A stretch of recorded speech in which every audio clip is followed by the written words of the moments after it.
Hello friends. स्वागत है आप सभी का हमारे आज के इस वीडियो में।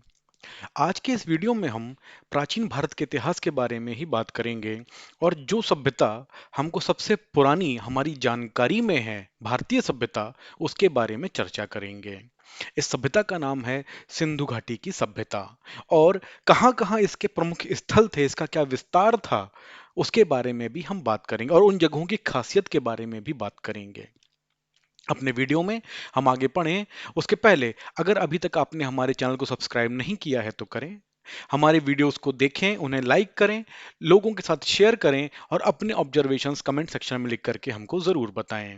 और ये भी बताएं कि हम अपने वीडियोस को इम्प्रूव करने के लिए और क्या-क्या कर सकते हैं। तो आते हैं आज के अपने वीडियो के ऊपर, जिसका मुख्य विषय है सिंधु घाटी की सभ्यता। तो जब हम सिंधु घाटी की सभ्यता के बारे में बात करें तो ये बात दीगर है कि सिंधु घाटी की सभ्यता विश्व की सबसे प्राचीनतम सभ्यताओं में से एक है, जिसका अनुमानित समय ईसा से 2500 साल से 1900 साल पहले का माना जाता है, बताया जाता है। सिंधु घाटी की सभ्यता को हम ब्रॉन्ज एज में काउंट करते हैं, कांस्य युग में काउंट करके चल रहे होते हैं। ठीक है, मतलब कि ये इतनी पुरानी है। और इसके सबसे ज्यादा प्रमाण हड़प्पा में मिले थे, सर्वप्रथम हड़प्पा में मिले थे सन 1921 में। इसलिए हम इसको हड़प्पा सभ्यता के नाम से भी जानते हैं। जब हम इस सभ्यता के बारे में ओवरऑल बात करें तो चूंकि शुरुआत यहां से हुई इसलिए इसका नाम हड़प्पा के उसमें रखा गया। अदरवाइज हड़प्पा एक शहर था सिंधु घाटी की सभ्यता के अंदर में। जब हम इसके विस्तार के बारे में बात करें तो भारत के पश्चिम में, उत्तर पश्चिम में, पाकिस्तान के पंजाब और सिंध प्रांत में इस सभ्यता के अवशेष आज भी मिलते हैं। जब हम इस सभ्यता के अवशेषों के बारे में बात करें तो इसके बारे में सबसे पहले सभ्यता है यहाँ पर हड़प्पा में कहीं पे। इसके बारे में सन 1826 ईस्वी में चार्ल्स मेनन ने मेसर ने ये दावा किया था कि यहाँ पर कोई प्राचीन सिविलाइजेशन या सभ्यता के होने के चांसेस हैं, उसके क्या कहते हैं, सब पॉसिबिलिटी है कि वहां पर कोई सभ्यता पहले रही हो। और उसके बाद जब खनन किया गया वहां पर और वहां पर आर्कियोलॉजिकल सर्वे के थ्रू वहां पर पता किया गया तो सन 1921 95 साल के बाद जब सर्वेक्षण विभाग के अध्यक्ष जॉन मार्शल ने वहां पर प्रॉपर खनन किया तो उनको पता चला कि सच में वहां पर एक बहुत ही पुरानी सभ्यता मौजूद थी, जिसके प्रमाण वहां पर पाए जा सकते थे। जब हम हड़प्पा सभ्यता या सिंधु घाटी की सभ्यता के बारे में बात करें तो इसके सर्वाधिक साक्ष्य जीवाश्म के रूप में मोहनजोदड़ो से मिलते हैं।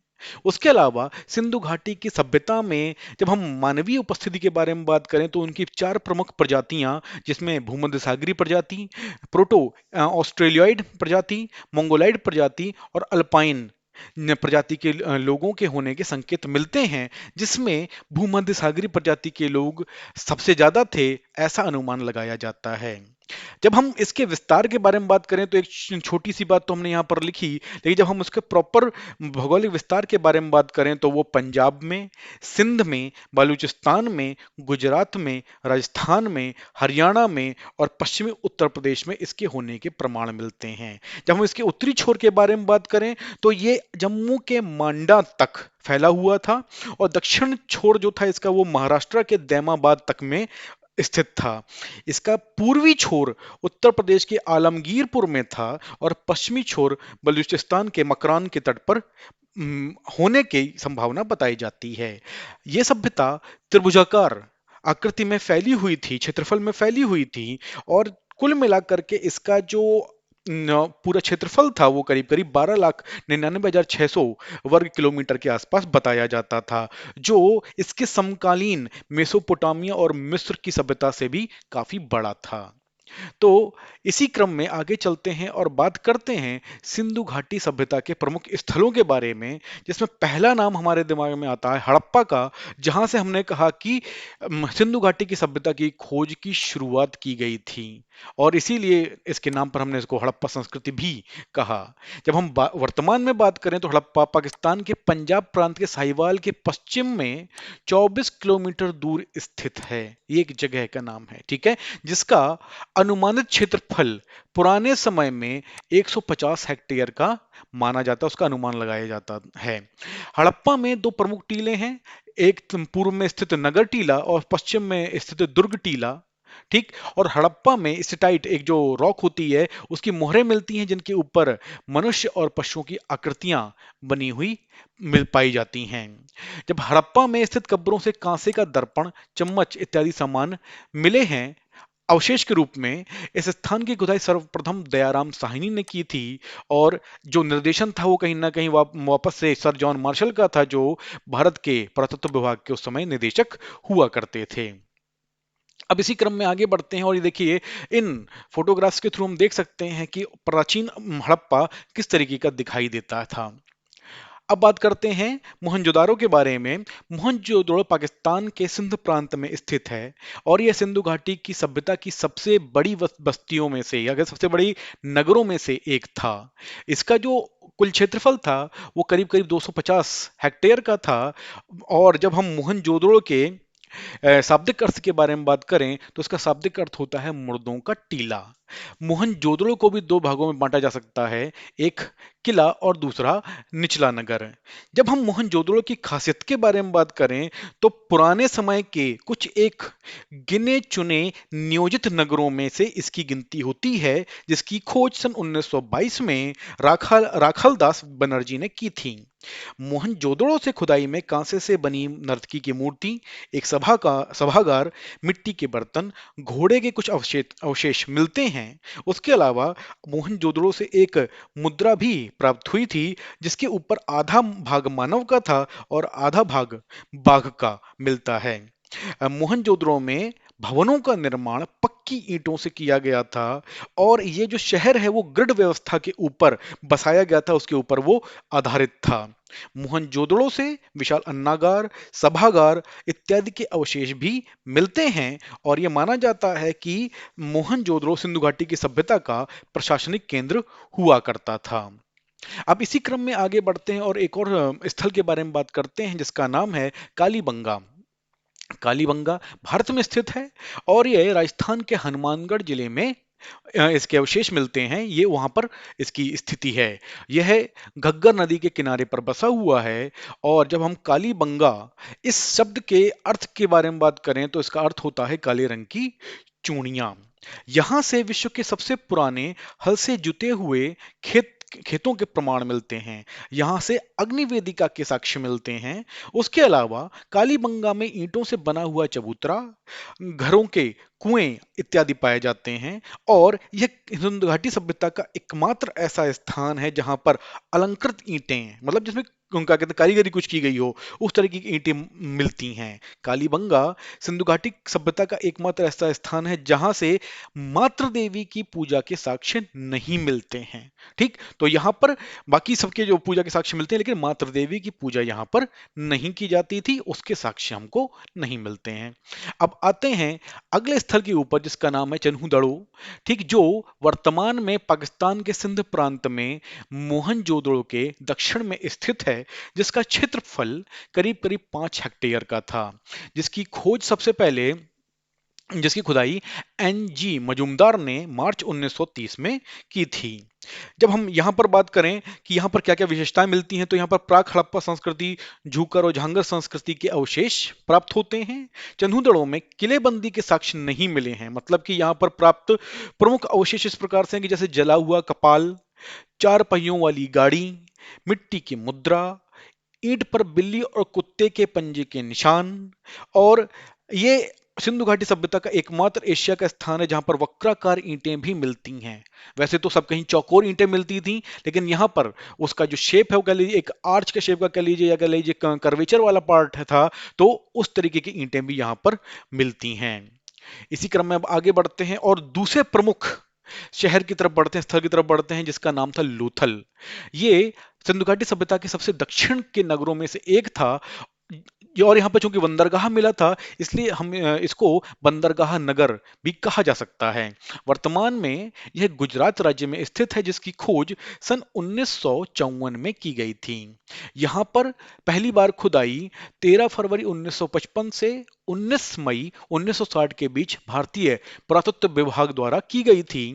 और जो बंदरगाह जिस बंदरगाह के बारे में हमने बात की, उसे हम दुनिया के कुछ प्राचीनतम बंदरगाहों में से एक गिन सकते हैं। यहाँ पर फारस की मोहर, धनबा बाजरा के अवशेष मिलते हैं। इसके साथ लोथल में पक्के रंगों से चित्रित पात्र, घोड़े की लघु मणमूर्ति भी मिलती है। लोथल में तांबे और सोने का कार्य करने की कार्यशालाओं के संकेत मिलते हैं। अच्छा, इसके अलावा जो अवशेष मिलते हैं उसमें नाव के आकार की मोहरें मिलती हैं, लकड़ी के अन्नागार मिलते हैं, हाथी दांत और सीप के पैमाने मिलते हैं, एक दिशा मापक यंत्र मतलब कि एक तरीके का कंपास वो मिलता है, तांबे के पक्षी, बैल, खरगोश और कुत्ते की आकृतियां मिलती हैं। उसके अलावा यहाँ पर आटा पीसने के 2 पार्ट मिले हैं, ठीक, जो हड़प्पा में किसी और जगह से नहीं मिलते हैं, ठीक। और यहाँ से मेसोपोटामिया की 3 बेलनाकार मोहरें भी पाई जाती हैं, जो कहीं न कहीं ये सिद्ध करता है कि इस जगह से बाहर की सभ्यताओं में कहीं न कहीं आवागमन, लेन-देन ये सब कुछ होता था। ठीक है, तो इसी क्रम में अब आगे बढ़ते हैं और अगले स्थल के बारे में बात करते हैं। तो यहाँ पर जैसे हम देख सकते हैं कि उस समय के आभूषण किस तरीके के बनाए जाते थे, जिनको लोग पहना करते थे। अब इसी क्रम में आगे बढ़ते हैं और अगला जो स्थल आता है प्रमुख, वो है रोजदी, जो वर्तमान में गुजरात के राजकोट जिले में स्थित है। जिस जगह का उत्खनन 1982 से 1995 के बीच में 7 बार किया गया था। यहाँ से कच्ची ईंट के चबूतरे, नालियों सहित बिल्लौर, गोमेद पत्थर से बने बांट और पक्की मिट्टी के मनके प्राप्त होते हैं। मनके मतलब कि एक तरीके से आप मोती कह सकते हो, चमकने वाली कोई चीज कह सकते हो, ठीक, जो मिलता है, ठीक है। रोजदी के उत्खनन कार्य 1982 से 1995 के बीच में गुजरात पुरातत्व विभाग और अमेरिका की पेंसिल्वेनिया यूनिवर्सिटी द्वारा एक तरीके के कोलैबोरेशन में किया गया था, ठीक है। और उसके अलावा यहाँ पे मृदभांड अधिकांशतः मतलब कि मिट्टी के जो बर्तन हैं वो पक्की मिट्टी के बने हैं, ऐसा पाया जाता है। और इनमें सिंधु घाटी सभ्यता की चित्रात्मक लिपि में चित्र भी बनाए गए हैं, जो जिसके प्रमाण वहां से जो बर्तन मिले हैं उनसे देखने को मिलता है। आते हैं अगले स्थल के ऊपर, जिसका नाम है बनावली। बनावली वर्तमान में हरियाणा राज्य के फतेहाबाद जिले में स्थित है, जहां पर सबसे पहले आर.एस. बिष्ट ने उत्खनन का काम किया था। इस यहाँ से कई प्रकार के बर्तन, मृदभांड और अन्य वस्तुएं प्राप्त हुई थीं। और जो मोहरें मिली थी उनके ऊपर गेंडा, जंगली बकरी, आइबेक्स, इन जानवरों के चित्र पाए जाते हैं। अब इसी क्रम में आगे जो स्थल आता है उसका नाम है रोपड़, और रोपड़ को रूपनगर भी कहा जाता था। और यह आज की तारीख में भारत के पंजाब राज्य में स्थित है। यहाँ से तांबे की कुल्हाड़ी, मिट्टी के बर्तन, आभूषण और फलक मिलते हैं। रोपड़ एक विशिष्ट खोज कब्र में व्यक्ति के साथ कुत्ते के अवशेष की प्राप्ति होती है, ठीक, मतलब कि वहां पे कब्र में इंसान के साथ में कोई जानवर मिलता है, इस चीज के अवशेष वहां से मिलते हैं। और यहाँ पर शवों को अंडाकार गड्ढों में दफनाया जाता था, इस बात के भी साक्ष्य मिलते हैं। जैसे हमने कहा कि कुत्ते के होने के अवशेष मिलते हैं, उसके अलावा कब्र से मिट्टी के बर्तन भी मिलते हैं, आभूषण मिलते हैं, शंख की चूड़ियां मिलती हैं, गोमेद के मनके और तांबे की अंगूठियां भी मिलती हैं। मतलब कि ये कह लीजिए कि जब आदमी को दफनाया जाता तो उसकी जो प्रिय चीजें होती थी वो भी उसके साथ में वहां पर दफना दी जाती थी। अब इसी क्रम में आगे बढ़ते हैं और अगला जो स्थल हमारे जानने के लिए है वो है सुरकोतदा। ये गुजरात के कच्छ जिले में स्थित है। और ये इसका एरिया बहुत छोटा था, इसका क्षेत्रफल बहुत छोटा था, 1.4 हेक्टेयर का ही, ऐसा 1.4 हेक्टेयर का था, ऐसे प्रमाण मिलते हैं। इस स्थान पर घोड़े के अवशेष पाए गए हैं और यह गढ़ी और आवास क्षेत्र में बंटा हुआ था। यहाँ पर बड़े पत्थर से ढकी हुई कब्र भी मिली है, ठीक, और उसके एक कब्र में कलश की प्राप्ति हुई है। अब आगे आते हैं अगले स्थल के ऊपर। इसका नाम था धौलावीरा। ये एक गुजरात के कच्छ जिले में भचाऊ क्षेत्र में स्थित है और यह 47 हेक्टेयर में फैला हुआ है। यह जगह कर्क रेखा के ऊपर स्थित है और धौलावीरा का शाब्दिक अर्थ होता है सफेद कुआं। यह नगर भी मोहनजोदड़ो के तरीके से एक सुनियोजित नगर था। ऐसा माना जाता है जिसे चतुर्भुज के रूप में निर्मित किया गया था। यहाँ से अभिलेख, मिट्टी की कंघी और स्टेडियम भी था, ऐसे साक्ष्य मिलते हैं।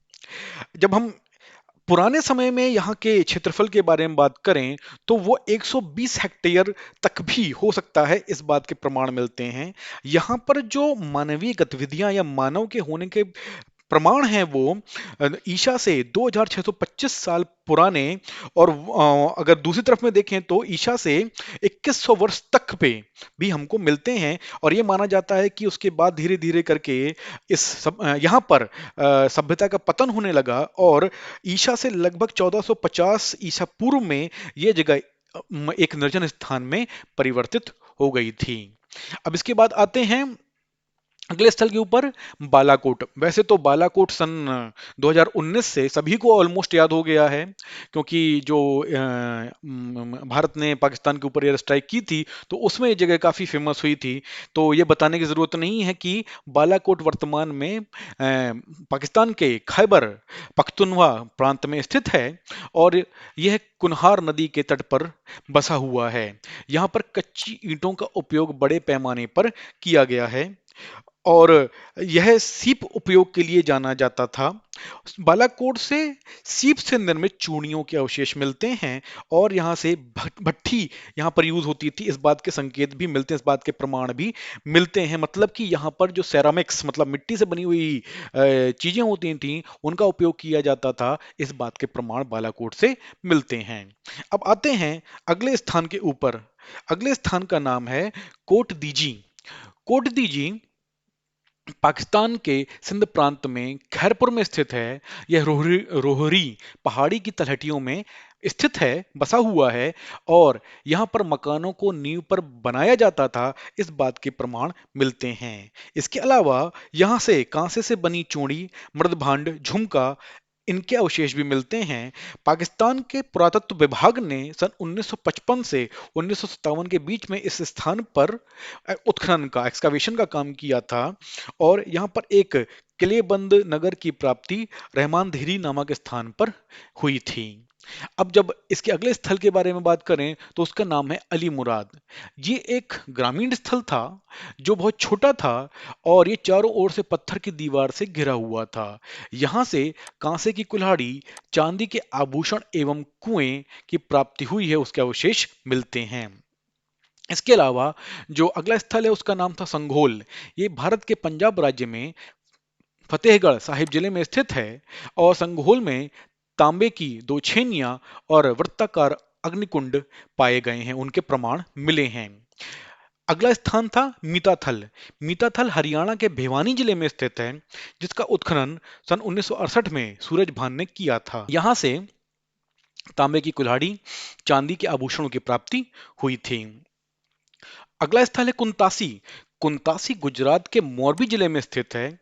यह फुल्की नदी के किनारे पर स्थित है और इसका जो क्षेत्रफल था करीब करीब 2 हेक्टेयर का था और यहाँ से चित्रित मृदभांड की प्राप्ति हुई है। जब हम सिंधु घाटी सभ्यता के क्षेत्र और पुरातन स्थल के बारे में बात करें तो जो हमारे सामने टेबल है, ठीक, उससे सारणी है, उससे हमको काफी मदद मिलेगी। जैसे कि पहला क्षेत्र हम कवर करते हैं अफगानिस्तान का, जिससे पुरातन स्थल जो सिंधु घाटी सभ्यता के आते हैं उनमें मुंडी गाख और सोरतुघई शामिल होते हैं। बलूचिस्तान में मेहरगढ़ मेहरगढ़ सुत्कार गेंदोर सुत्का कोह, बालाकोट, राना धुंडई, कुल्ली, सब सदात और डाबरकोट आते हैं। सिंध में कोटदीजी, आमरी, मोहनजोदड़ो, अली मुराद, चुंदड़ो और जुड़ी रोजड़ो ये शामिल होते हैं। गुजरात में कच्छ केरण में और काठियावाड़ क्षेत्र में इसके अलग अलग पुरातन स्थल मिलते हैं। जब कक्षकरण की बात करें तो धोलावीरा, देशलपुर और सुरकोतदा काउंट होते हैं। और काठियावाड़ क्षेत्र में लोथल, रंगपुर, रोजड़ी, मालवड़ और भगतराव ये शामिल होते हैं। राजस्थान के बारे में बात करें तो कालीबंगा सबसे प्रमुख स्थान था। उत्तर प्रदेश में आलमगीर, बड़ा गांव और हुलास काउंट होते हैं। जम्मू कश्मीर में मांडा, हरियाणा में राखीगढ़ी, बनवाली, मीताथल, दौलतपुर और सीसवाल प्रमुख पुरातन स्थल पाए जाते हैं। पश्चिमी पंजाब पाकिस्तान में हड़प्पा, डेरा इस्माइल खान, रहमान ढेरी और जलीलपुर आते हैं। जब पंजाब के ही भारतीय इलाके की बात की जाए, क्षेत्र की बात की जाए, तो उसमें रोपड़, बाड़ा और संधोल के क्षेत्र वो हैं जहां जो सिंधु घाटी की सभ्यता के पुरातन स्थल हुआ करते थे। उम्मीद करता हूं हमारा आज का वीडियो आपको पसंद आया होगा। हमारे वीडियोस को, चैनल को अपना सहयोग देने में कोई कमी ना छोड़ें। ज़्यादा से ज़्यादा लोगों के साथ में शेयर करें, सब्सक्राइबर्स बढ़ाने में हम हमारी मदद करें। और अपने वीडियो को रैप अप करने से पहले मैं आप लोगों को थैंक यू वेरी मच कहना चाहता हूं।